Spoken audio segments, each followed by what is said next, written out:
I'm Zoe, 21, dubbing myself a writer for now.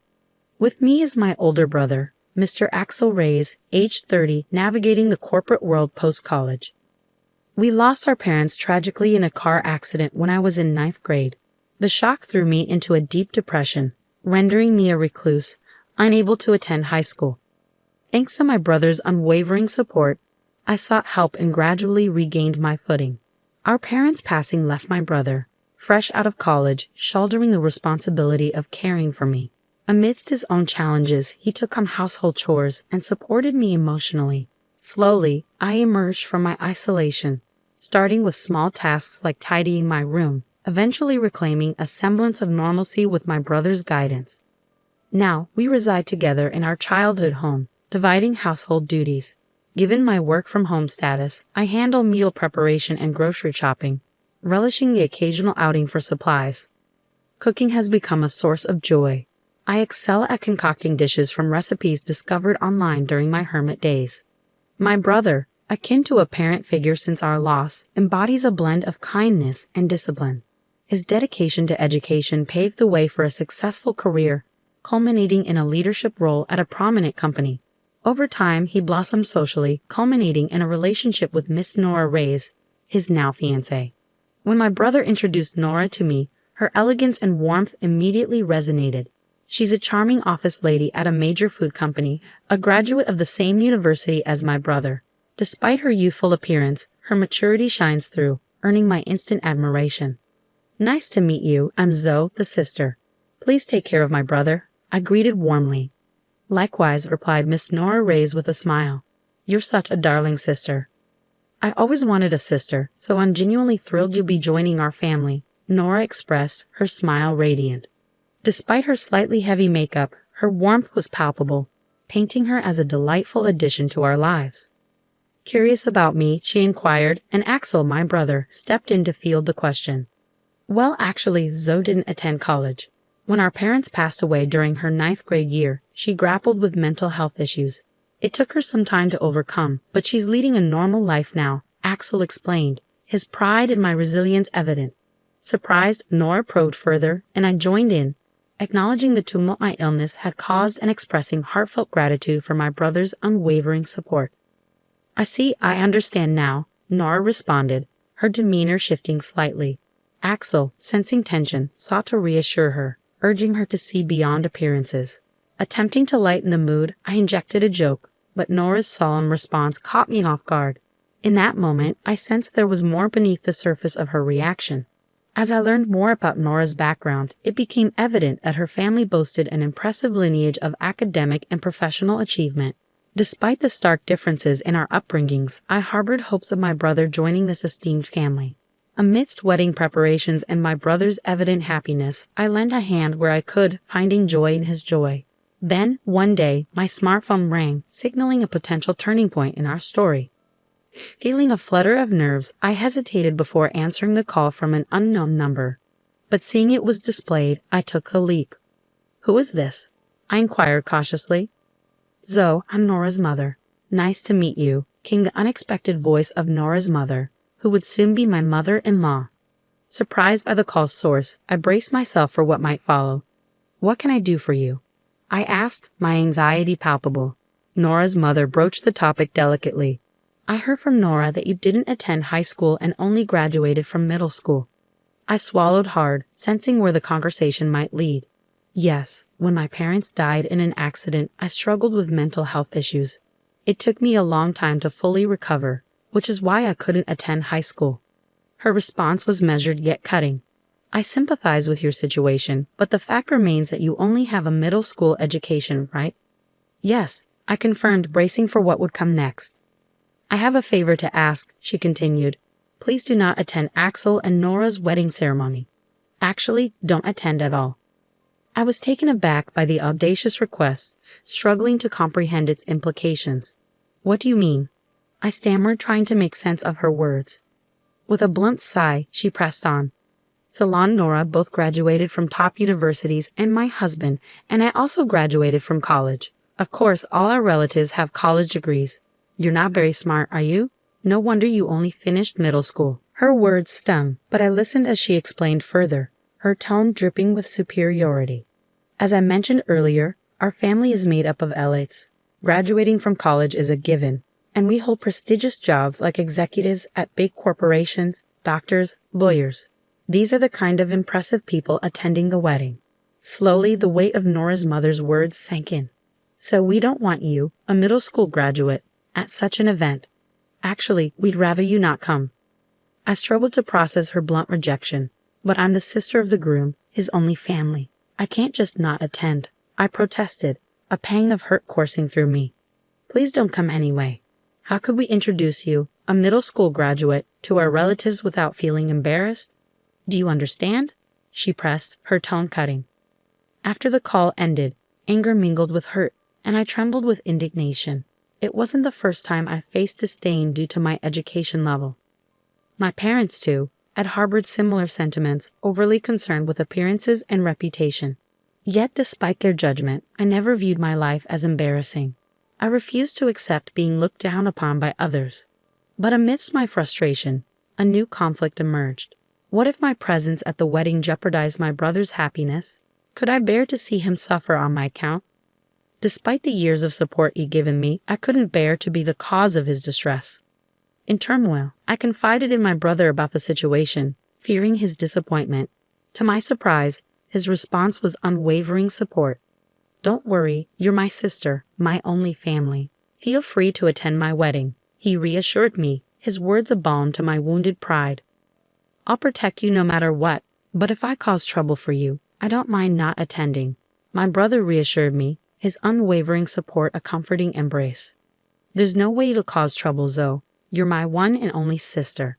If I can't protect my sister, what kind of brother would I be? His words resonated deeply within me, strengthening my resolve. Thank you, brother, I replied, emboldened by his unwavering faith in me. Encouraged by his words, I decided to attend the wedding. On the day of the wedding, during the family introduction, as my uncle presented me as our family representative, I couldn't miss the disdainful glances from my sister-in-law's parents. My brother, ever perceptive, seemed to notice their attitude.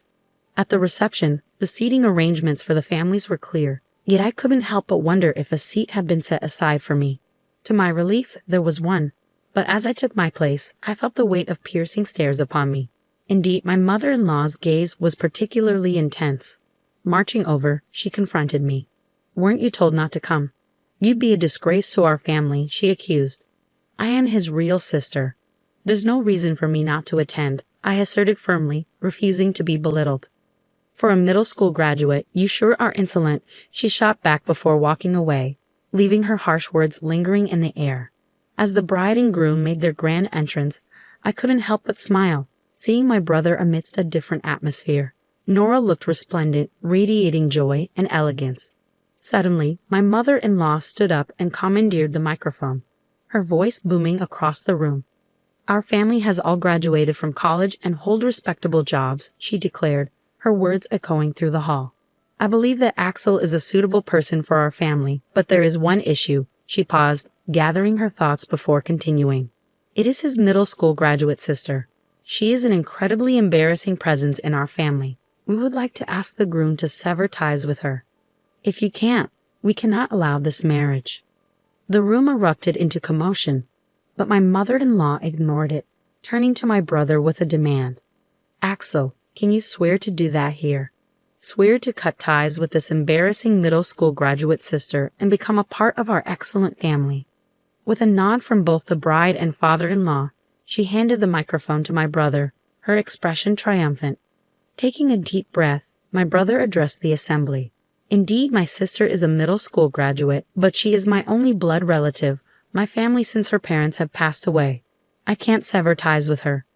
I apologize to all of you who have attended today, but I will cancel the marriage and consider this relationship with this family as non-existent. This is my answer. With that, he slammed the microphone down and came straight to me, his smile refreshed. Zoe, I'm sorry for causing trouble. There's no need for us to be here. Let's go home. Later, I heard from relatives that the reception was canceled because the groom left halfway through. The bride burst into tears, and her parents were scolded by their relatives, forced to apologize on their hands and knees and return the gift money.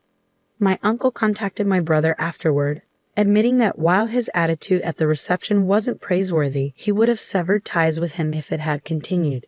He offered to pay a suitable amount of consolation money and have the bride's side bear all the expenses for the ceremony.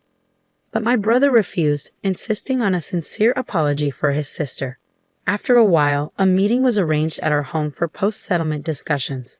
Determined to assert myself, I steeled my resolve for the meeting with my former in-laws. Only 3 of them showed up: my ex-sister-in-law and her parents. They handed my brother some money as a gift, labeled as an inconvenience fee, and offered apologies for the rudeness of the reception. However, their words lacked sincerity, tinged with reluctance. My ex-mother-in-law muttered statements like, "We should have investigated more thoroughly. If we had, this wouldn't have happened," showing no genuine remorse. Likewise, my ex-father-in-law echoed similar sentiments, blaming my brother for not disclosing details about me from the start. Anger simmered within me as I executed my prepared plan. Addressing my ex-father-in-law directly, I remarked, "Well, you're not really my stepfather anymore, but for convenience I'll call you that. You work at Rainbow Publishing, right?" He glanced at me with a hint of disdain. "Yes, I do. I'm a director there. What about it?" I held his gaze, my resolve unwavering. "I work with Rainbow Publishing, but I can't bring myself to support a company where you are. I want to terminate the contract, if at all possible." He brushed off my words with arrogance, claiming, "I don't care. There are plenty of workers. It won't have any impact." "Understood. I'll quit immediately, and I'll sign a contract with your rival company," I declared, refusing to be intimidated by his demeanor. With my ex-father-in-law's arrogance on display and my peripheral vision catching the stunned expressions of the others, I stood firm, determined to assert my worth and reclaim my dignity. I dialed the editor at Rainbow Publishing to inform them of the contract termination. There was a stir on the other end of the phone, but I remained resolute, conveying my message before hanging up. Without delay, I contacted the rival company to express my intention to proceed with a contract. Despite my actions, my ex-father-in-law retained his smug demeanor, while my brother, still bewildered, glanced nervously around. Eventually, a call came through to my ex-father-in-law's smartphone. "Hello," he answered, his tone shifting as he listened intently. "It's me." "Yeah? What? The president? What's going on?" His expression paled as he whispered into the phone, and upon ending the call, he turned to me with a newfound gravity. Are you the popular author, Yes Ray?" he inquired, his tone incredulous. "Well, yeah. Yes Ray is my pen name for light novels." "So what?" I replied evenly. "Wait, you mean our president said a popular author is breaking the contract with us, and it's my fault?" He realized, his tone shifting to one of realization. "I simply asked you if it was okay to terminate the contract, and he said it didn't matter. That's all there is to it," I explained, holding my ground. He sighed heavily before continuing, "I apologize. You're in a late, right? Isn't it embarrassing for you to deal with a middle school dropout like me? Sorry." With his apology, I felt a sense of closure, knowing that my decision was acknowledged, albeit through unexpected circumstances. "I apologize, but can you reconsider terminating the contract?" my father-in-law pleaded, his tone marked by an unexpected humility.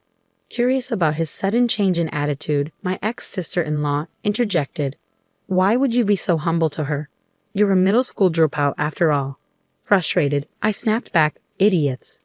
You're our publishing house's top author. If you leave, the damage to our company would be enormous. The president told me to take responsibility. At this rate, I'll be demoted." "What? Really? You?" "If that happens, it'll be too embarrassing to associate with the relatives." "Please do something," my ex-sister-in-law and her parents pleaded, their confusion and desperation evident. "Please, can you reconsider?" they implored, their voices tinged with desperation.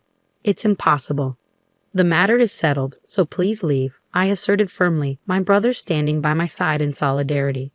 "Then please leave as requested," my brother added, his smile brightening as we watched the 3 of them leave, their shoulders slumped in defeat. After their departure, my brother turned to me with a newfound admiration. "You're a popular author? I didn't know that." "Well, I use a pen name when I posted a work I wrote last year online.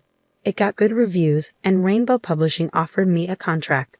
I've been making quite a bit of money," I explained, a sense of pride swelling within me. My brother's smile widened.